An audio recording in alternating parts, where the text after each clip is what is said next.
I'm making Grossi Pelosi's chicken pesto meatballs. It's a recipe that he made for the New York Times. But first, before I do that, I need to make some pesto. I'm not normally a pine nut pesto girl because I usually am too cheap to buy pine nuts, but we've had these for a really long time and I haven't used them, so I'm saying whatever. Normally I use almonds. I'm also using a New York Times pesto recipe, but I'm cutting it in half. They, at the New York Times, seem to think that the order in which you do the ingredients is the important part. Say to pulse the pine nuts until they're really fine.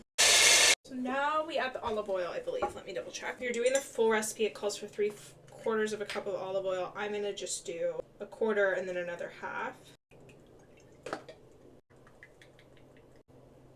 If you were doing the full recipe, you would do 2 cloves of garlic. I have like all these little tiny ones from like the very inside of a head of garlic, so I'm just gonna use all these little dinky guys. God, I hate peeling garlic. Oopsies. Now we pulse it again. At this point, you take your basil. I think I'm just gonna use, well, I'm gonna use all this. I think I should technically only be using like a cup, which is why I'm taking it off the stem.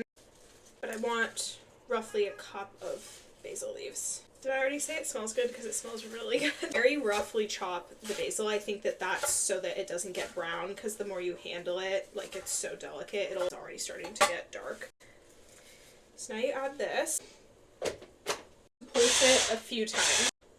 I lied. They want you to pulse it and stop every 15 seconds to scrape the leaves down from the top that like aren't really getting involved.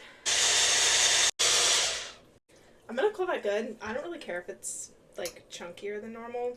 You're done with the food processor. Add half a cup of grated cheese. I pre-grated and measured mine out for the meatballs that I'm making and the basil pesto. I say half a teaspoon of salt, so I'm just gonna do, because I cut it in half, like a few pinches, but I like a lot of salt. Stir this in. Okay, that is beautiful. I've not made homemade pesto in such a long time. It smells so good. Look at that. Very good. Alright, now I'm gonna make my meatballs. That was easy.